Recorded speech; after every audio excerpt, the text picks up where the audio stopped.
This will be a bit short, but completely true. I grew up in a small town in British Columbia, Canada, around 7,000 people with my mom. The town I grew up in is a small area above the border and is heavily wooded on the outskirts of the city. We lived in my grandma's house until my mom could afford to get her own place around the age of 7. I remember one night the phone rang. I answered and said hello, to which I didn't hear anything, so I hung up. Then another ring. This time when I answered it, I could hear Creepy giggling on the other end, which creeped the heck out of me. I gave the phone to my mom and she told me to go downstairs. Every so often, a few years, this would happen. The giggling and random calls with nobody on the other end, and I would usually forget about it. By the time I was 10, we had moved to a few different places in town, and I can't remember if it happened or not for a while, so I'm assuming it didn't. One night I was watching TV before bed and the phone rang. I answered to someone on the other end, saying my name in a weird whisper, and ran crying to my mom. She answered, and I can remember her saying, "Okay, you need to stop this." I can't quite remember what happened after. All I can remember is going to sleep. That night, I woke up to tapping on my window. I remember being too scared to move. Through the small crack my window was open. I heard the whisper again saying my name. "Maddie." I freaked the heck out. I took a few seconds, which felt like hours, to muster up the strength to run to my mom. She said I was having a bad dream, until she checked out my room and immediately called the police. The police showed up and caught a man hiding in the thick trees lining the yard. My mom had to have a big talk with me and explain that this man is my biological father and is mentally disturbed. The call stopped for a few years, but have happened since, only a handful of times. I'm now 18, and honestly, they don't disturb me as much as they used to. To my creepy biological dad, I will beat your ass if you come near me.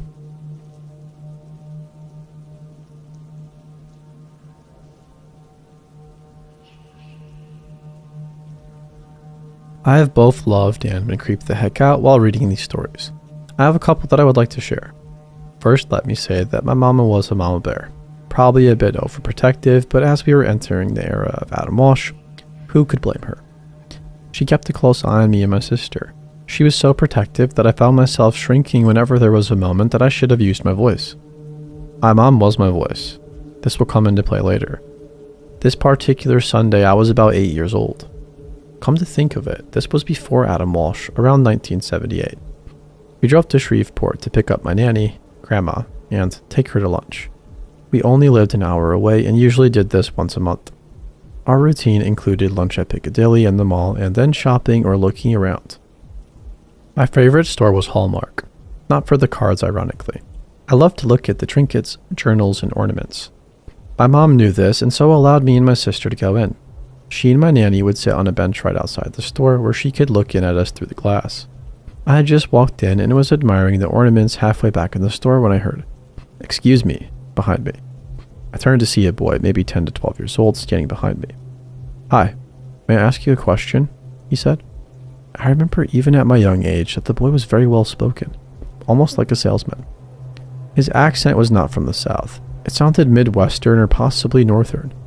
The boy in general would not have been strange except when I looked at his face.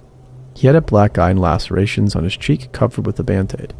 This boy had been beat up severely. He must have seen my shocked expression as he immediately said, "Yeah, I'm sorry about my face. It was an accident." He then quickly goes on to ask if I could help him find a card for someone's birthday for him or something to that effect. I remember turning around and looking outside of the bench toward my mom. She was in a conversation with my nanny. My sister had already left Hallmark and was sitting beside Nanny. I willed my mom to make eye contact and come be my voice. Nope, she was focused on her conversation. Sigh. I turned back around and meekly said, "I don't know." He must have noticed the look in the direction of my mom and my hesitation as he said, "It's okay. You're safe. My mom is right back there." He points to a woman with her back towards us, looking at cards, pacing a bit. "The cards I'm looking at are right back here with her. Come on. It's okay. Come on." In retrospect, I can hear the desperation in his voice. I took 2 steps towards him, and when I did, I noticed that the woman was standing next to a door. I had that gut fear almost about everything back then, but in this moment, my stomach was in my mouth. I remember wondering where that door led. Every hair on my head stood on end. He would take a step back and say, "Come on. It's okay, really." Almost like I was a puppy he was trying to wrinkle. I was only 8 years old, but there was more than desperation in his voice now. There was fear. Something wasn't right. We were about 8 steps from his mom now. I immediately turned toward the mall exit and threw out a very frightened, "I've got to check with my mom." I remember the "with my mom" part. I was already out of the mall and headed towards her arms. I was in her lap in 10 seconds. She asked if I was okay and I just said, "Yeah, that boy was trying to talk to me." We both turned to look and the boy was looking out through the glass at us. As soon as he noticed my mom looking, he pretended to turn and look at cards. My mom just said, "Okay, you're alright," and turned back to my nanny in conversation. It was true. I was okay then. I think she just thought I was being shy and scared, which was usually the case. I saw the boy go back and talk to the woman or his mom. She did not look happy. I could just see fear coming off of him. She sent him back out into the store and turned back towards the cards, still standing near the door. In my adult brain, I realized that she was off, just like the boy. She was pretending to look at cards. She would occasionally glance back at the boy. I saw him go up to a couple of more people and talk. I can't remember if these people were kids or not. This could have simply been a situation where she was trying to get her son to open up and approach others in conversation. But everything in my gut tells me that she was using that boy as bait to abduct other kids. And had I gone back there with him, they would have tried to usher me out through that door into a waiting car. Then maybe I would have been bait in the future. I never told my mom about the entire incident. I knew her. She would have said, "Honey, you should have said this to him or you should have come and gotten me." I was already ashamed that I would chicken out in moments like that. I wonder often what happened to that boy. I can still see his face. Dark eyes, olive skin, dark hair. Clothes slightly disheveled. I remember looking on the news to see if there were any abductions, but I also remember his accent. He was not from our Texas or Louisiana area. He could have been taken from anywhere. There were no Amber Alerts back then. A little beat up boy in Hallmark. I remember you. I wish I had used my voice to possibly save you. I'm sorry I was too scared. I hope you are safe.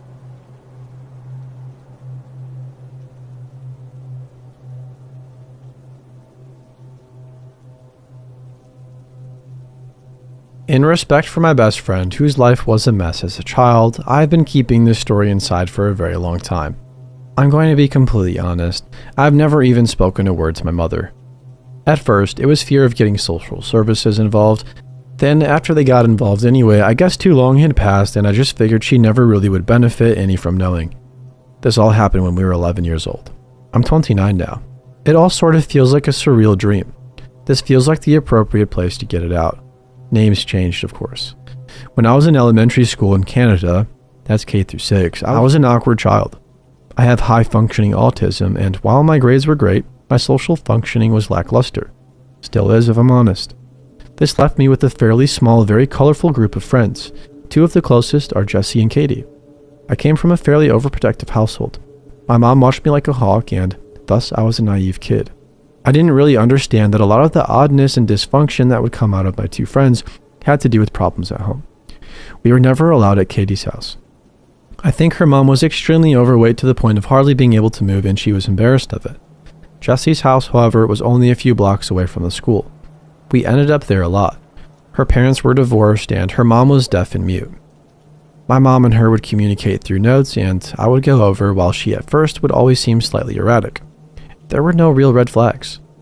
When we first started going there, Jesse's mom was living with her boyfriend as well as her boyfriend's parents. Everybody in the household was deaf with the exception of Jesse and her younger brother, but both of them had limited hearing. I think for the first year or so we were there, the boyfriend's parents kind of kept everything from getting too out of hand, but it was pretty clear it was a dysfunctional household. After they moved out of the house, it was just Jesse's mom and her boyfriend. They would often lock us in the basement and I would spend the night. It was a full apartment, so we saw it as fun freedom. But the one time they forgot to lock it, we walked in on them doing something under the table with needles. Again, we were too young to understand, but we did understand that we walked into something bad. From this point on, we would be designated to spend our sleepover nights in her garage as it was furnished with carpets and couches. The issue with this was Jesse's mom always kept the door locked so we wouldn't interfere with their activities again. So when one of us had to use the washroom, we would have to knock on the basement window until Jesse's little brother would hear and let us in through the basement window to pee. Another issue being, he was hearing impaired. Thus, sometimes it would take a literal hour of absolute banging on that window. We were young, and this felt as close to freedom as you could get. We didn't really understand why or that it was wrong or dangerous for Jesse's mom to do this, and I never told my mom. It kept going on. One night, we were doing our normal sleepover playing Pokemon Gold, trading and battling with link cables, and waiting for Jesse's mom to bring out the oven pizza that she said she was cooking us hours ago. It was about midnight, no bedtime in that house, and Katie said she really had to pee. She was trying to wait for Jesse's mom to bring in the pizza so she could go through the door, but she couldn't hold it. She goes out by herself to try and rouse Jesse's little brother Aaron. We were expecting it to take her a little while, but to our surprise, she comes back extremely quick, locking the garage door behind her and latching the lift door. She looks really startled. She tells us that she was knocking to try to get Aaron's attention when she hears a rustle from the bush next to the gate going to the front yard. It takes her a minute to realize what she's looking at, but standing about 5 feet from the gate, 15 feet from the window Katie is at, is a tall man dressed completely in black. She said it seemed like he just appeared out of the darkness, or like he was waiting for something. He asked her if she's managed to lock herself out while slowly taking a step towards the gate. As she gets up and takes a step back, his pace quickens towards her and she sprints back to the garage. At first, we thought she was just shifting with us. We laughed and told her to stop messing around. Then we heard it. Hard twisting of the locked doorknob. Then worse. The sound of scratching metal against the knob. He was trying to pick the lock. We stood in absolute fear for a moment, then grabbed the only pathetic things around we could use to try to defend ourselves. Then it just abruptly stopped. There were no windows in her garage and no peephole on the door. We couldn't see what was going on. We waited for about 10 minutes, having no idea where the man was, if he was still out there, where her mom was, or where that freaking pizza had gone to. But we were like sitting ducks in there. He had clearly failed to pick the lock, but who knows if he would try or what he would try next. Now this is stupid, but we were stupid freaking scared children. We grabbed our weapons, which consisted of glorified sticks, and we left that garage. At first, there was no sign of the man.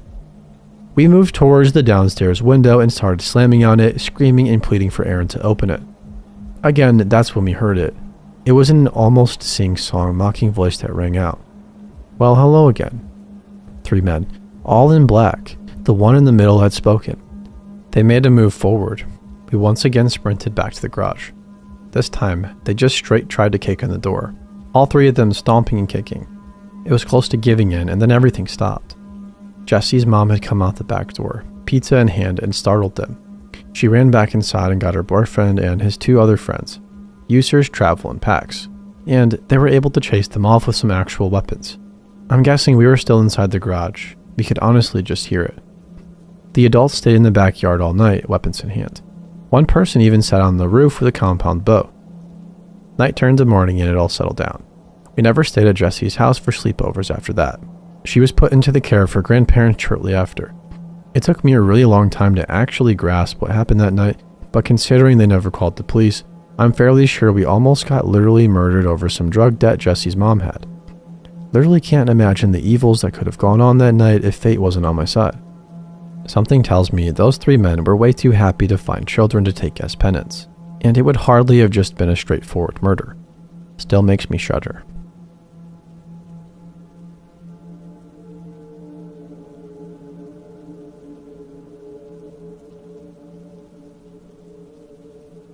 I don't post too often, but I've been reading through all of these posts, and it sparked an encounter I had years ago on a solo bike tour. It was the spring after I graduated college, 22 female, and didn't know what I wanted to do with my life, so I decided to take a pause and ride my bike down the coast from Canada to Mexico. I was pretty nervous to be going by myself, but for the majority of the time, I felt safe. Halfway through or so, I got pretty comfortable with sleeping alone in fairly empty campsites, parks, etc. There were even some stretches on the trip where I rode with other bike tourists. This one encounter, however, brought my guard back up for the remainder. I was halfway down the Oregon coast and was a mile or so from the campground I'd planned to stay in for the night. There was this notable yellow vintage Ferrari, car that had passed me in the opposite direction. When I pulled into the campground, I stopped at the information board to look at the map and fees. As I'm sitting there, I see the yellow car coming down the road and stopping where I am. This older guy in his late 50s or early 60s gets out and starts looking at the board with me. He's friendly and seems completely normal, charismatic even. He's asking me about my trip and starts mentioning how he's from the area but has never checked out this campground. At this point, I'm still pretty naive, and there are plenty of nice people I've met on the trip that chat me up and ask about the bike tour. He's talking to me and getting closer, and this is the part that starts making me uneasy. He would repeatedly reach out his hand to shake mine like he was about to leave, but every time he shook my hand, he would grab my forearm with his other hand and do this weird gasp laugh thing. The way he did it looked insane, and the arm grasp was very firm. It sent shivers down my spine. Then he drives into another topic and repeats this freaky handshake maybe 2 more times in between. I realize that I'm completely out of sight from anyone in the campground, have no phone service, and I'm now very close to him and his open car door. There's a knot in my stomach. I'm on the verge of tears, and my voice is shaking with every response. At this time, I didn't even know why, but something felt very off about him. I finally speak up loud, hoping somebody can hear me, and tell him I gotta get going. Run to my bike and speed to the campground. When I get there, I don't even try to find the hike and bike spots and just throw the tent down directly across from the camp host. Again, I had a lot of encounters with random strangers at this point, but none of them terrified me like this one. I fought with the idea that he was probably just an overly friendly guy, but the fact he would repeatedly grab my arm and laugh was frightening. All in all, most people I met were very sweet, and it made me very trusting of others. Even if he were harmless, his actions were a good reminder that I had to be mindful of my vulnerable situation and be more alert.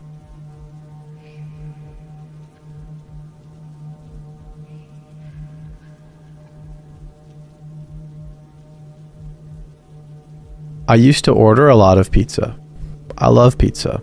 Well, my local pizza place got a new driver who way overstepped the boundaries of what is acceptable. He tried to force his way into my home to share dinner with me, and just general creepy behavior. So I stopped ordering pizza. Well, really, I never noticed anything. I have a security system, so I figured all is well, and I never check it really. About 2 months after the pizza incident, I hear scratching at the side of my home. I figure it's animals. I live outside the city, so there are animals usually looking for a place to nest. There was a big, fresh coating of snow. So I do what I usually do and let my dog out. He is a huge 120-pound King Shepherd ex-Maremma, and he just bolts out of the door. Again, not unlike him when there's an animal outside. But around 20 seconds later, I hear screaming and swearing, then screaming in pain and terror. You scream for my dog to come back, he does. He is a good boy, and I call the police. Well, they do a search of the outside of the house.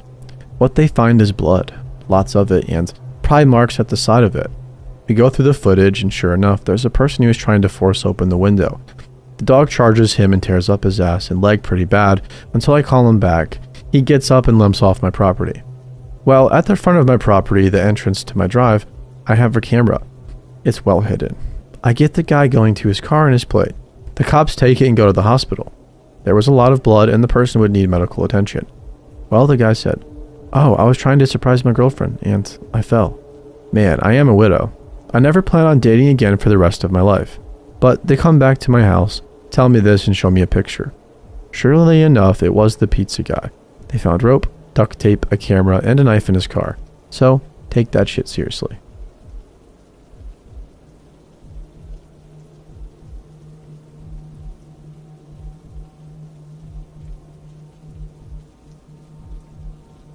This happened last night. I worked late at our retail shop.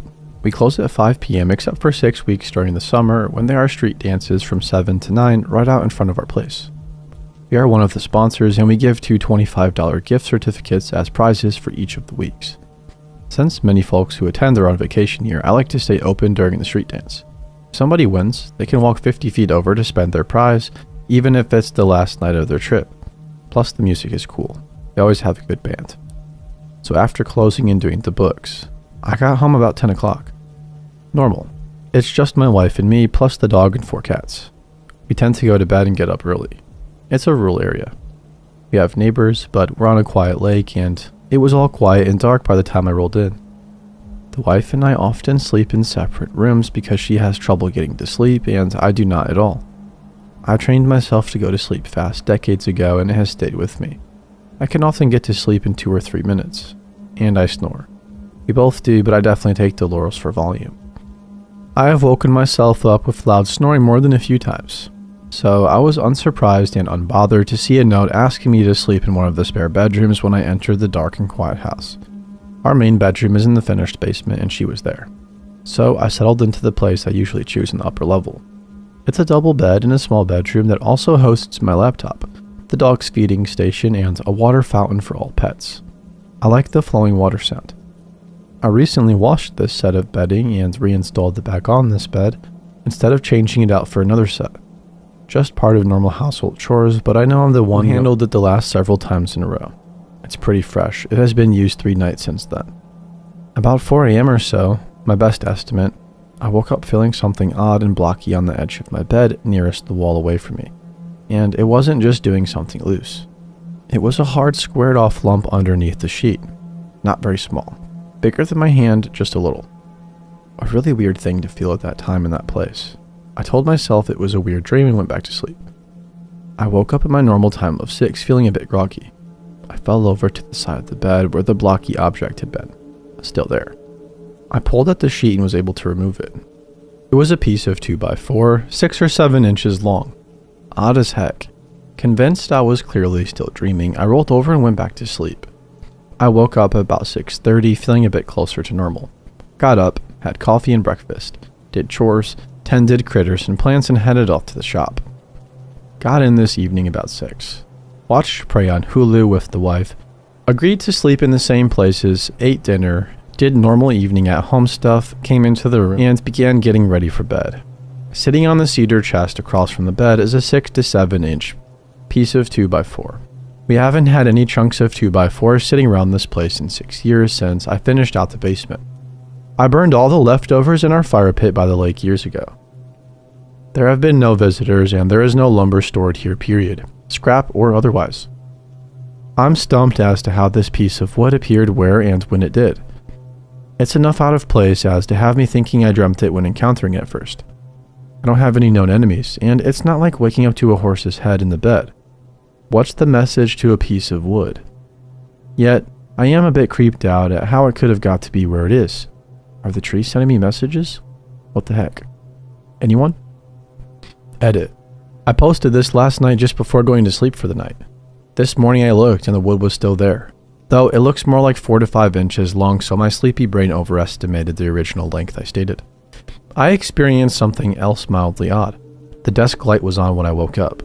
This was at 4, earlier than I wanted to be up, so I rolled over and went to sleep again until 6. It's never turned itself on before, but has a touch sensor for power and light levels, so maybe it flaked last night. Odd and annoying. Light woke me, so I'm pretty sure it came on right before I woke and noticed it.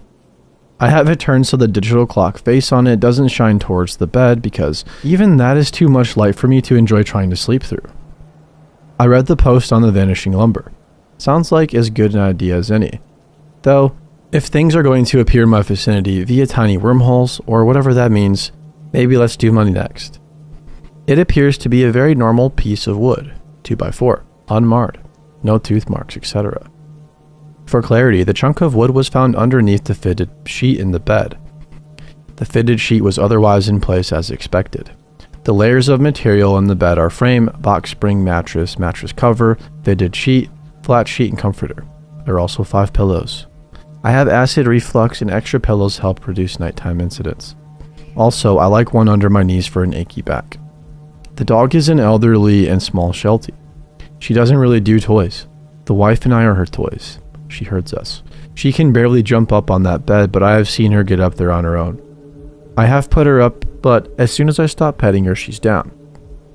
She was stray before we adopted her, and I suspect a former male presence in her life was really critical of her being on furniture. She doesn't really get on it much. The cats, well, one of them plays with toys a lot, including tennis balls, but I can't see him picking up the wood chunk and getting it into the bed. Much less under a fitted sheet without removing the sheet from the bed on at least one corner. I have no other Reddit accounts for the person suspicious as such, and if you look at my post history, it should be obvious I'm real and far from perfect. I tend to think such things are worth an occasional peek if you believe somebody may be less than honest. When I sleep in this bedroom, I shut the door. This is primarily because one of our cats has a tendency to come get me at about 5 a.m. every morning if I don't. And get me, he will. It is an emergency. There is less than 1/3 of the food left in his bowl. How could I be sleeping through such a crisis? I must arise and correct this life-ending emergency this instant. So yes, I shut the door. Our windows that are open are casement windows that crank outwards. They are by default proof against casual entry when closed. Locking them does make them more secure, but you have to break the mechanism to get into one that is closed. It's a 100-plus-year-old lake cabin too. The windows that don't open are plate glass. Nobody that looks at my should-have-been-repainted last year residence is under the impression I have a bunch of art or money in here. I asked my wife. She cackled about the giving wood comments. Guess that was the clue. I'm still puzzled by this all.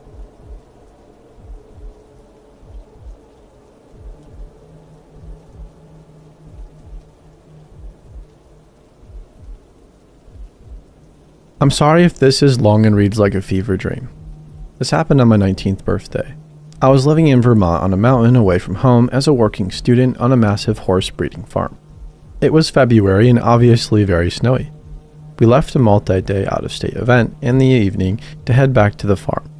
I was driving my own car, a sporty old coupe but front-wheel drive, with new sales rep as a passenger. We are both women and she was maybe 25. The other working students were riding with the boss in the big rig or with another who was driving her van. We convoyed with everyone else until about 12 a.m. when the trailer had an issue near Albany, New York. We had encountered snowfall all night as there was a blizzard going on, but it was now getting bad around this time/area. The boss told me and the sales rep to keep going so that we could make it back for morning chores in case they didn't. The barn manager was the only one who stayed back at the farm. We knew she slept like a sloth on tranquilizer and she was expecting to have the day off since we would all be back. Everybody else stayed so that there was enough hands to unload the horses if needed. The rest of the trip, around 3 a.m., the sales rep and I reached the back roads to get up the mountain to the farm. At this point, there was about 4 inches of snow on the roads. We kept having trouble getting up hills and tried every route we could think of. I didn't have a lot of gas left and we were tired and getting nervous. The sales rep suggested another route she thought she knew and I figured why not. I had never been this way because I would simply drive the same way down the mountain to go to town on my day off. We got pretty far with this other road, but snow was still falling and I was having trouble with the hill again. At this time we saw a house, extremely far and few between, in that area. And I was able to pull into the bottom of the driveway. It looked like they had a truck up there and there was a light in the window. So we decided that we should knock and ask them if they could drive us to the farm. I know this sounds totally nuts, but everybody knew of the farm and the boss had been there forever and seemed to know everyone personally. Plus we were together, so we figured it would be okay and it would hopefully be a nice man who knew our boss. Of course, this is where it gets weird.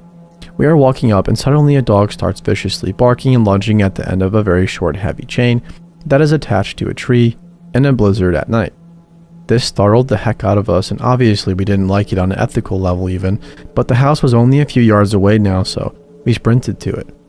We get to the door and right as the sales rep is about to knock, I grab her hand now because that we're close up and not chatting or dealing with a scary dog. I notice the door is only a piece of plywood on hinges and the little house is a crappy looking shack. Basically like they built their own permanent shelter but didn't have the skills to do it nicely. Meanwhile, the dog is still barking and lunging on the chain.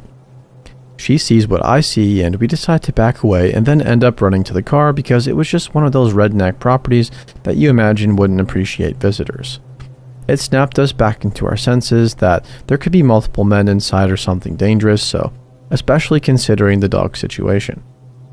I managed to drive up that hill that was giving me trouble before, and as we get going, we see a herd of mini horses run across the road in a line and jump into the woods.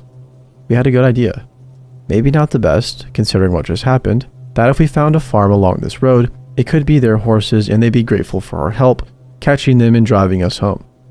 Not long after, we came to a well-kept little farm, and the road was a dead end right after. The sun was starting to come up now. We leave the car on the road and walk up to the house, which isn't set far back at all. We knock endlessly and nobody answers. Just as we started walk back to the car, the sales rep spotted something running up the road. It's the dog. We ran like heck to the car and got in just in time for the dog to jump around the outside of it, biting the mirrors and whatever it could get a hold of like it was deranged. To be clear, I love dogs. We lived with the manager's pit bull and I've now been working with dogs in many settings, including shelters for years. I have had bites and have worked with court-declared dangerous dogs. I have never seen one in person as aggressive as this before or since. We got the heck out of there, and I drove as fast as I safely could away from the dog. We didn't see anything else on the road or glancing down the driveway of that shack driving past it again. When we got stuck on the next hill, we simply parked at the end of another driveway and sat there. My gas light was on and we were using the battery to run the heat. We were completely delirious, just laughing and crying while keeping on the lookout for the dog or a crazy man. Eventually, around 6:30 a.m., we saw a plow truck coming and got to flag it down. He knew our boss and gladly plowed our way home. I really do believe someone sicked the dog on us because the chain was so heavy and we were almost a mile up the road when it got to us. We also had been watching the mirrors as we left the shack because we were so freaked out already. Whether they thought they were going to break in or were just mad that somebody came up to the driveway, we'll never know. I'm just glad it was an almost creepy encounter with whoever lived in the mountain shack.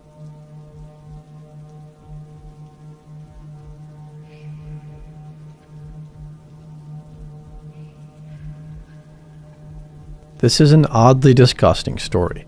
Last week, I had to catch the bus to and from work as my car was in the shop. On Thursday night, it was about 8:30 when I got to the bus stop. Sitting there was a lady in her mid-20s sitting in the shelter, and a guy, likely early 30s, sitting on a couple of steps behind the bus stop shelter. I stood against the wall waiting for my bus. It was the second bus scheduled to stop there. As I waited, I noticed the guy look up at the woman whenever she would look down at her phone, like he was nervous she would see him. The woman had a bottle of water next to her. As the first bus approached, she dropped the bottle of water in the bin. In the bottle was probably a mouthful of water at the bottom. As I watched her sit down and the bus drive away, I noticed the guy got up and was looking in the bin after 5 or so minutes. He reached his arm into the bin and pulled out the bottle of water. He then ran over to a car parked across the road but south of the bus stop. I could see in his car as it was facing towards the bus shelter. I couldn't help but wonder what he was doing with the bottle. I would look up slightly every so often, and on the fourth time, I could see in the light of his car. I saw he was sniffing the water in the bottle, and then the part that made me feel ill, he licked the rim of the bottle, replaced the lid, and placed it on the seat next to him. As he drove past, we locked eyes, and he looked as if he had hit the jackpot. I felt sick in the bottom of my gut, as if I had just witnessed a crime, but with no real victim. I never saw either of them again.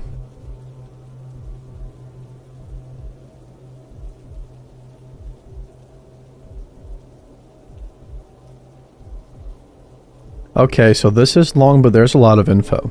So, my mom is newly widowed, October, and had been with my dad for 48 years. She still looks great, is classy, and has always been faithful to my dad, and because of this, has always had a line of guys interested in her, including this one. I'll call him Todd. Todd has known her and my dad for years through a local watering hole they all went to. Not together, and they were friendly from there. He finds out my dad had passed away recently, so a month ago, Todd started showing up to my mom's work. She works at a local store as a cake decorator. He initially comes in and talks to her, which isn't out of the ordinary. She has many customers who come talk to her regularly, but this time Todd says some things that let us know he has been looking for info about her online. He first says, "You're 65. And she says, "Yeah," kind of confused why he's saying that. He then says, "You were born on such and such date." And she says, "Yeah," still confused. Then he says her phone number. From then on, he began contacting her a lot. She didn't think much of it at first, but even those are major red flags in my opinion. Todd starts coming to her work more regularly, calling and saying, not asking to come over too.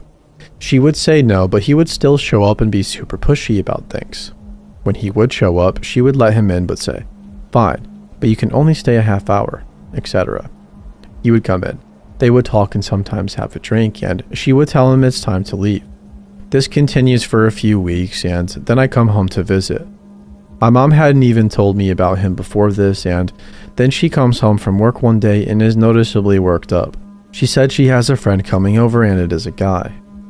I laugh and say, "Mom, it's fine. I know my dad would have been okay with it and wouldn't have wanted her to wait.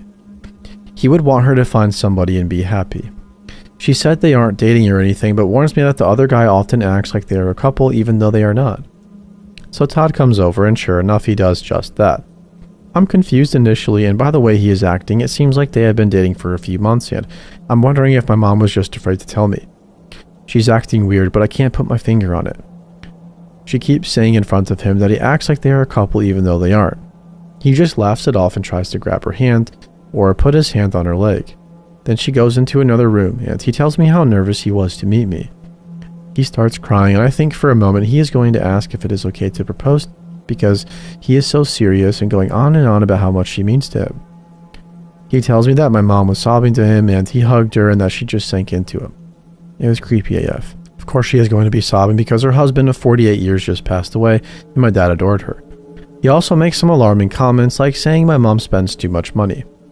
She really doesn't and hasn't had a lot her whole entire life, but she is better off now financially than when my dad was here because of a few different things. My parents only recently, as in within the last 5 years, purchased their first house. He also tells her privately that she is not allowed to go out with my daughter and me that weekend. I find this out later. Needless to say, I'm not feeling good about him and I'm lost at this point, and fuming because I don't know when this all took place. I also need to add that Todd used to work with my husband.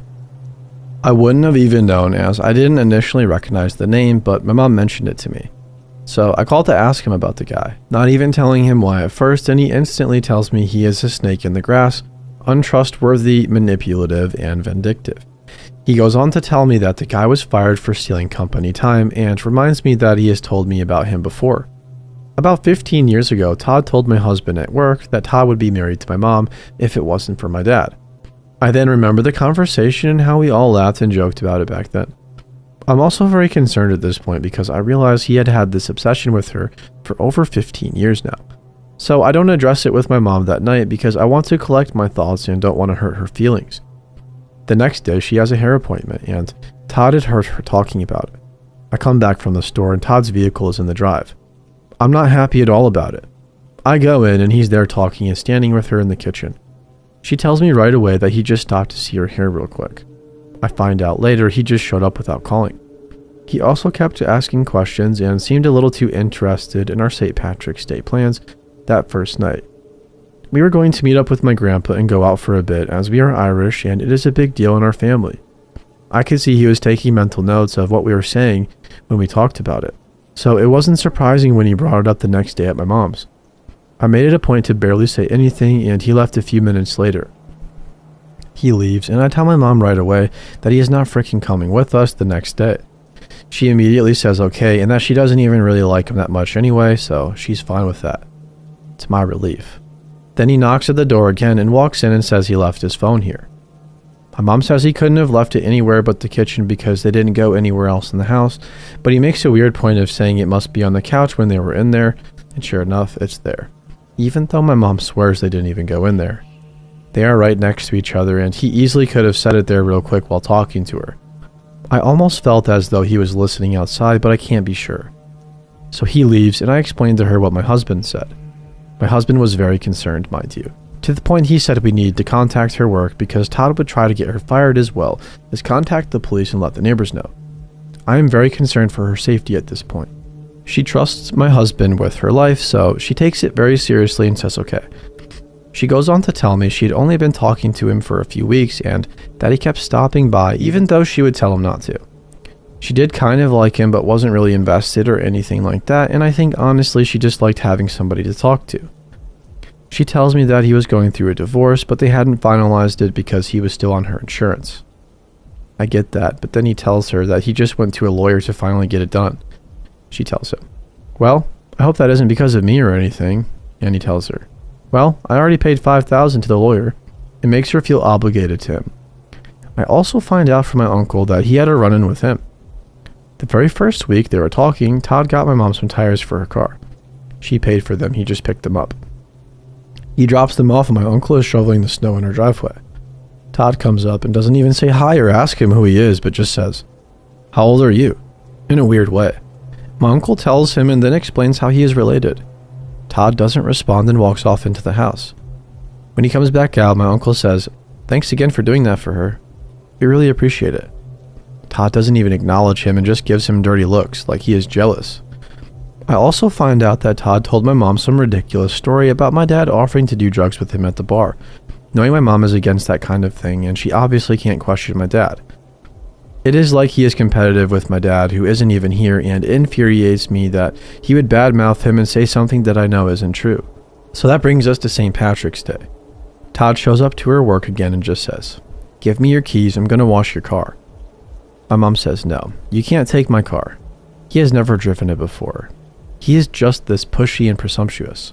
She tells him he can't go with him that night and he can't come over anymore and can't call. She goes on to explain that we don't think he is good for her, that my husband is concerned, and that she wholeheartedly trusts him, so that he is to not contact her anymore. She calls me to tell me this, and while I'm on the phone with her, I start hearing somebody pounding on the door. It's him, I find out, but I don't answer. I'm not sure how it was even possible to get there that fast. He knocks for 15 minutes and then leaves a note in the door for me to call him.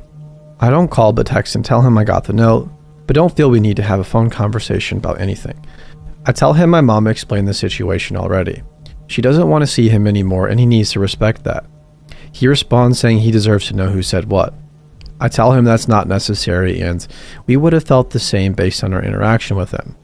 I failed to mention earlier my daughter was also there when we met and realized she knew him. She was the main bartender for a year at the bar he frequents and she hated him. He constantly tried to tell her how to do her job. When he met her, he tried acting like he didn't know her at first. He pleads with me to speak to him on the phone and I say it's not a back and forth discussion and he needs to respect that. He then goes on and says he thinks it's all BS and that nobody said anything at all. I tell him I will do everything in my power to make sure he stays away at this point, that we have notified his work, neighbors, and the police. He continues to call that night. We have not heard from him directly since then, but he sent a mutual friend to my mom's work to let her know that Todd said he won't bother her anymore, but that if she wanted to call him in a few weeks after everybody settled down, she could. This worries me that he is still holding out hope. It also worries me about what will happen when I leave tomorrow. He knows I am leaving tomorrow as well.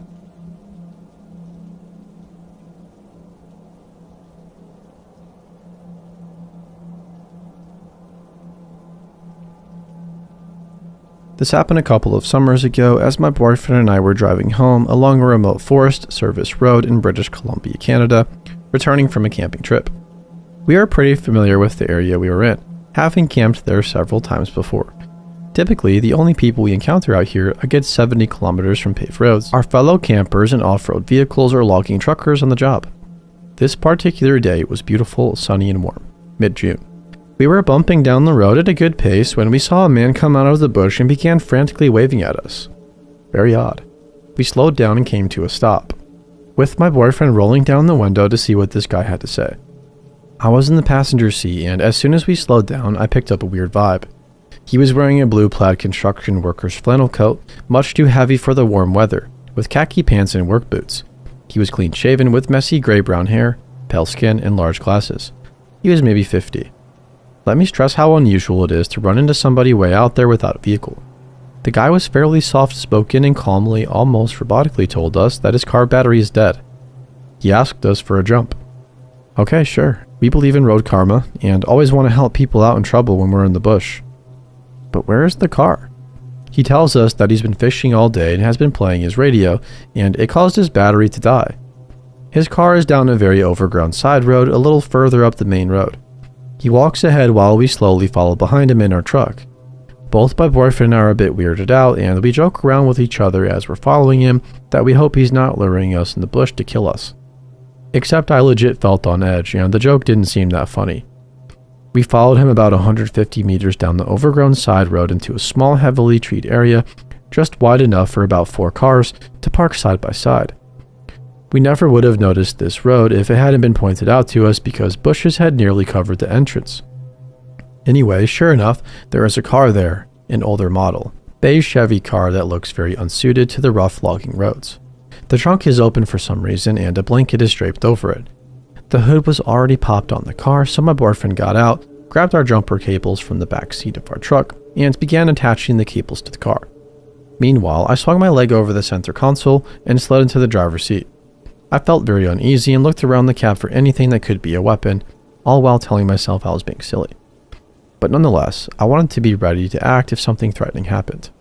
The guy chatted with my boyfriend jovially, telling him about his buddy he was fishing with, but apparently he went on ahead without him.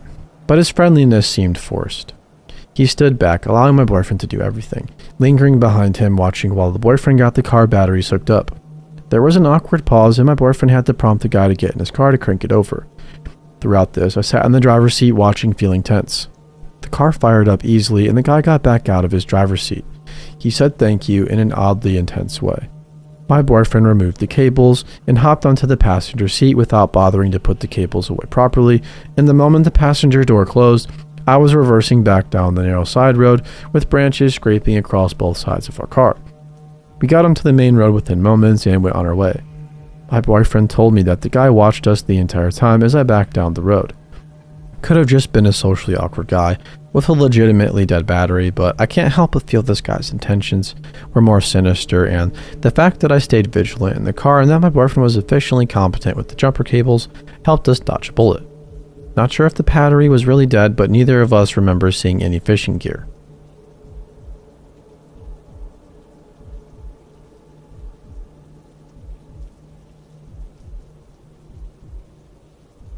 This happened all the way back in 1998 when I was in grade 7. Our school system required that all students take a semester of woodshop and a semester of home economics every year of middle school. Semesters were 5 months long. In my part of Canada at that time, middle school was grades 7 and 8. Our woodshop teacher was a man in his mid-50s named Mr. P. He had quite a reputation. Older girls warned younger girls every year. If you were female, you never wanted to be stuck alone in his class with him. If you got detention, you begged a classmate to either intentionally get into trouble so you deserved detention together, or beg to have them stay late to work on their project after school. Anything to avoid being alone with him, as the older girls said he would start to say hugely inappropriate and graphically sexual things, and then even start touching. Starting with the girl's hands, arms, then her hair, shoulders, back, and then, well, worse. Much, much worse. It was an open secret. The principal and school board had to have known, but things weren't like how they are now. People didn't listen when kids complained, and the school board was heavily invested in covering for bad or abusive teachers. We were sort of left having to deal with these things on our own, with no support and no adult help. Wendy was a girl in my class. We weren't close friends, as she hung with a different group than I did, but we got on well enough. Reasonably good acquaintances, I guess. One day, Wendy got in trouble for talking in class when Mr. P was trying to go over safety info for a new piece of equipment and was given detention. Her friends were all on the same sports team, which was leaving the school right at the dismissal to go play another school's team, so they couldn't stay with her. Wendy had been given detention by Mr. P once before, for talking when she shouldn't be, so she was petrified at the prospect of being stuck alone after school with Mr. P again. And she went from classmate to classmate for the rest of the day, begging for their help. Everyone had some reason they couldn't stay, so she was getting absolutely desperate and was nearly in tears. Finally, she got to me. I wasn't on the sports team. I was a clumsy, bookish, shy, nerdy kid who avoided sports whenever possible and didn't have anything on after school that day, so I agreed. I would stay and work on the crappy birdhouse project we'd been assigned. Wendy got to Mr. P's classroom before me. I had stopped in my locker in the washroom before going to the shop room. When I got there, Mr. P was already sitting right beside Wendy, and it looked like he was about to stroke her hair. When he saw me, he yanked his hand away as if he'd been burned and stood up, putting space between him and her. He glared at me and demanded to know why I was there. I stammered out that the lie I wanted to work on my birdhouse assignment. In reality, I was further ahead in my project than most of the others were, so instead of grabbing my nearly finished birdhouse from the rack, I grabbed Wendy's and began working on it. For the entire 45-minute detention, he sat at his own desk, silently seething and glaring at me. When Wendy's detention was over, we took off nearly at a run. She thanked me profusely, and that was that. As far as I know, Mr. P has never faced any real consequences for being a creep pervert. I'm absolutely certain that he has sexually assaulted many girls over his long career. What a frickin' creep.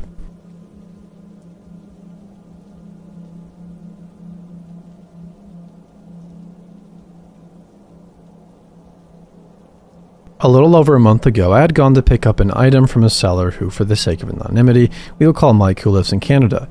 We exchanged a few messages regarding pickup, and he was dead set on meeting just outside his house. He wouldn't budge on it and said word for word, if not specific place here. Then I am done here.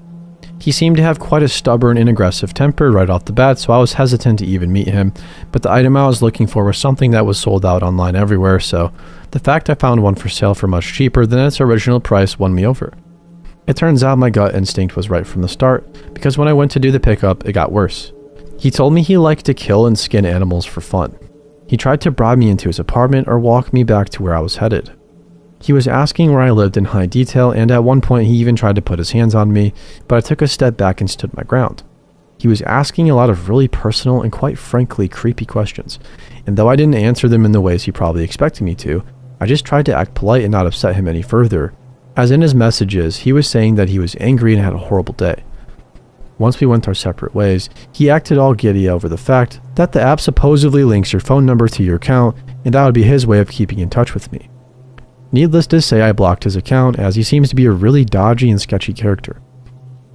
He looked miserable and upset when I said I didn't use social media, which I truthfully don't, but he was desperate to stay in contact with me somehow. Keep in mind, this man looked to be in his late 30s or 40s, slim build, white dude who claimed to have some super attractive wife he met on plentyoffish.com. Yeah, creepy. I was tempted to file a report against him with the police, but because he technically didn't do anything, I found that it would be pointless to do so, and instead I am posting a warning about it here on Reddit. Please stay safe out there. Have somebody tough with you, or really anyone with you, even if it's a group of people. I legitimately feel like this seller is capable of harming another human being, and it's only a matter of time.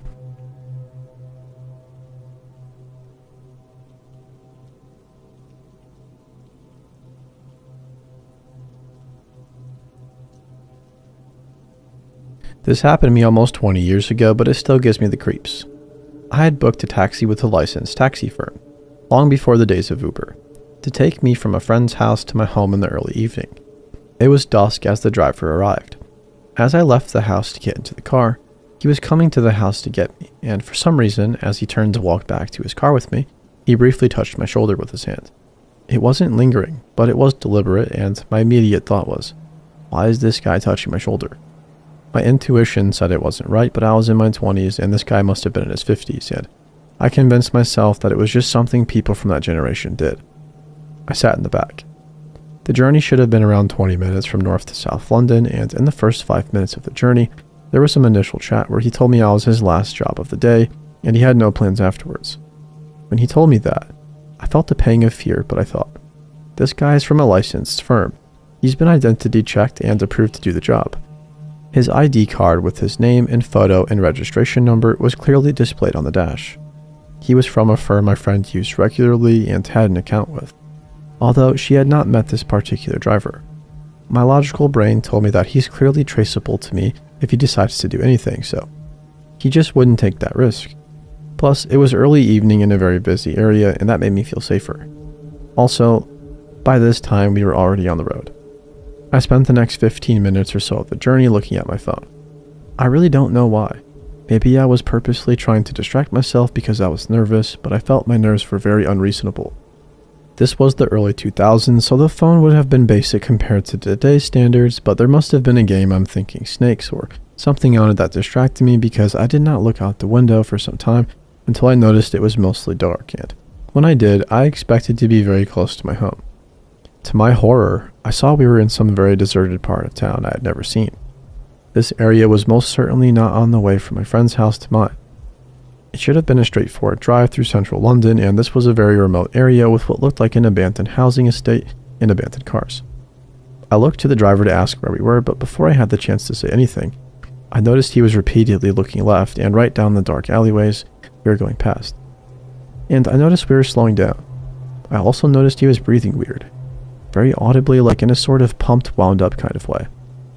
And that's when this overwhelming sense of knowing hit me. He was looking for a deserted place to stop. At that point, a very clear voice in my mind told me that he was going to do something very bad and I had to think fast. I blurted out, "I don't know where I am." He didn't say anything. I then said the words to the effect of, "My friend asked me to call her when I was home safe, and I should be home by now, so I need to call her and tell her I'm not home safe, or she will call your firm and call the police because she's over the top like that." That must have jolted him into thinking about the consequences of whatever he was planning to do. These really were the very early days of mobile phones, and not everybody had one of them, especially the older generation. Perhaps it was a lifeline he hadn't considered I might try to use. With that, he turned out of his abandoned area, and we came to a main road, and after a while I saw places I recognized, and we headed towards my home. He said, "Well, I'm sorry if I made you worried, but there was something weird about the way he said it." And that wasn't the end of it. When we got close to my home, I decided I did not want him dropping me off there. I lived with my sister, but she was staying at her boyfriend's house that night, and we lived in a communal block. I was concerned he might be in the main front door and try to get access to my flat. So I said I realized I didn't have milk at home and he could drop me off at the store and on the next street. He had to agree to this, obviously. I entered the store and hung around in there for a bit. I remember being completely broke in those days. My friend paid for the ride via her account.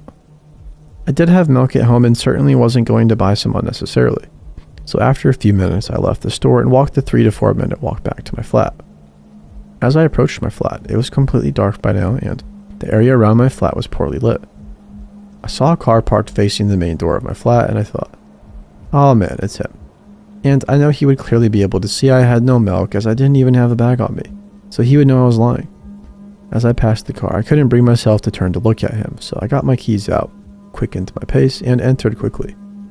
Once in my flat, I plucked up the courage to look out the window, and sure enough, it was that guy.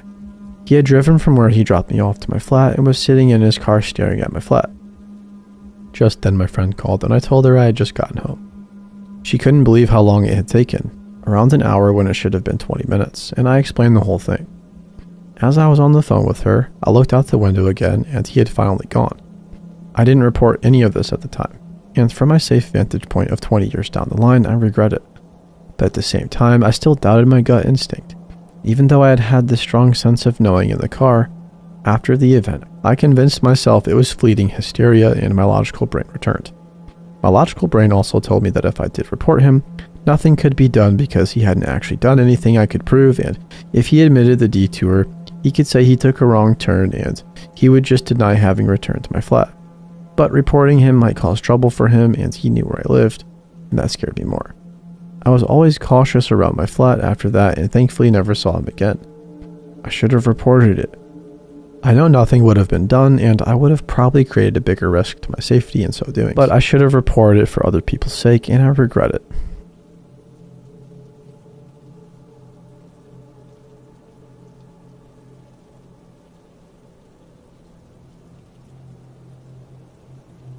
It was the summer of 2006. I was 16 and I had just gotten my driver's license. I lived in a small suburb in South Georgia. It was a small coastal community that rarely ever had crime. The neighborhood I grew up in did not have a community pool, but the neighborhood next to ours did. My mom's friend lived in the adjacent neighborhood and had given us passes to use whenever. One day, my mom was cleaning and asked me to get my brother out of the house to entertain him. He was only 6 at the time, so I thought we could go to the pool and chill for an hour to help my mom. We get to the pool and there's what I assume is another family. Nothing out of the ordinary. When we walk in, I see it's a man with what I assume are his children in the pool. There were a lot of very young kids with him, maybe 5 or 6 kids that ranged in age but none older than 10. He saw me and immediately stopped playing in the water with the kids so he could watch me. I quickly put my stuff down on a chair from theirs and I tell my brother he can get in the pool. I lie out to sunbathe and this man has not stopped staring. I ignored my gut feeling and thought he wouldn't do anything with all of his kids around. Next thing I know, this man is standing over me with a towel around his waist. He sits next to me and asks me something about my son. He's hard to understand as he had a thick accent and spoke quietly at first. I explained that what he assumed was my son is my brother. I quickly told him my age, hoping there was a misunderstanding and he would leave. He continued to ask me questions about where I lived and if it was close by. Very predatory questions. As I began to answer with a lie, he opened his towel to reveal wet see-through tidy whities with the chub. When I say I saw everything, I mean everything. He grins at me with a smile like a Cheshire cat and begins fondling himself. I immediately grabbed my phone and pretended like I had a phone call from my mom. I grabbed my stuff and snatched my brother out of the pool and then jumped in the car. Before I pulled off, I could see him in my rear view standing there with his hand on his junk. He had followed us to the car. I was crying when I got home and my mom came outside frantic because she could hear how distraught I was. I told her what happened and she called the police. They arrested him. Apparently, the kids he was with were his girlfriends. She came to the pool to try and defend him by saying in his country people swim in underwear. My mom let her have it, she said. Do they also fondle themselves in public in front of minors in this country? You have small children that you let this man watch alone. I was so thankful nothing worse happened, and I hope that woman thinks twice before leaving her kids alone with someone.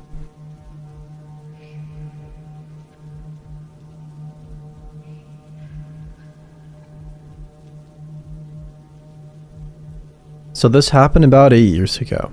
I lived in a cheap apartment complex. I was studying at the time, so I couldn't afford anything better.